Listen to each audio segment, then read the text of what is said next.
ईमानदारी का फल। नमस्कार दोस्तों, आप सभी का स्वागत है। आज की ये मोटिवेशनल स्टोरी ईमान का ज्ञान बताएगी। तो चलिए शुरू करते हैं। काफी समय पहले की बात है। प्रतापगढ़ नाम का एक राज्य था। वहाँ का राजा बहुत अच्छा था, मगर राजा को एक सुख नहीं था। वो ये कि उसके कोई भी संतान नहीं थी और वह चाहता था कि अब वह राज्य के अंदर किसी योग्य बच्चे को गोद ले, ताकि वह उसका उत्तराधिकारी बन सके और आगे की बागडोर को सुचारू रूप से चला सके। और इसी को देखते हुए राजा ने राज्य में घोषणा करवा दी कि सभी बच्चे राजमहल में एकत्रित हो जाए। ऐसा ही हुआ। राजा ने सभी बच्चों को पौधे लगाने के लिए भिन्न भिन्न प्रकार के बीज दिए और कहा कि अब हम 6 महीने बाद मिलेंगे और देखेंगे कि किसका पौधा सबसे अच्छा होगा। महीना बीत जाने के बाद भी एक बच्चा ऐसा था जिसके गमले में वह बीज अभी तक नहीं फूटा था, लेकिन वह रोज उसकी देखभाल करता था और रोज पौधे को पानी देता था।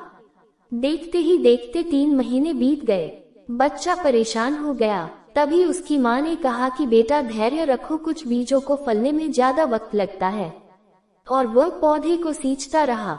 6 महीने हो गए। राजा के पास जाने का समय आ चुका था, लेकिन वह डर हुआ था कि सभी बच्चों के गमलों में तो पौधे होंगे और उसका गमला खाली होगा।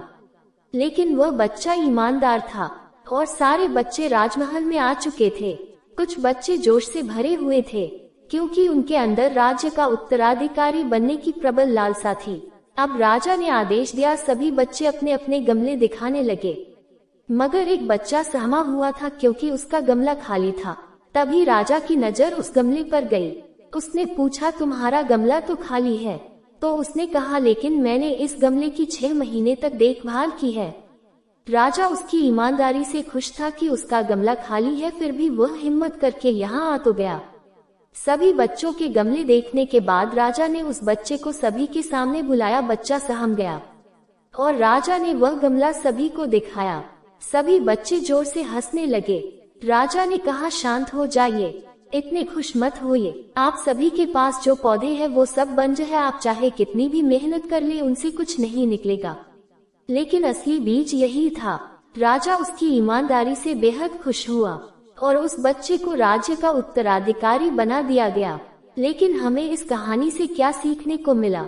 मेरे हिसाब से अपने अंदर ईमानदारी का होना बहुत जरूरी है। अगर हम खुद के साथ ईमानदार हैं तो जीवन के किसी न किसी पड़ाव में सफल हो ही जाएंगे, क्योंकि हमारी औकात हमें ही पता होती है।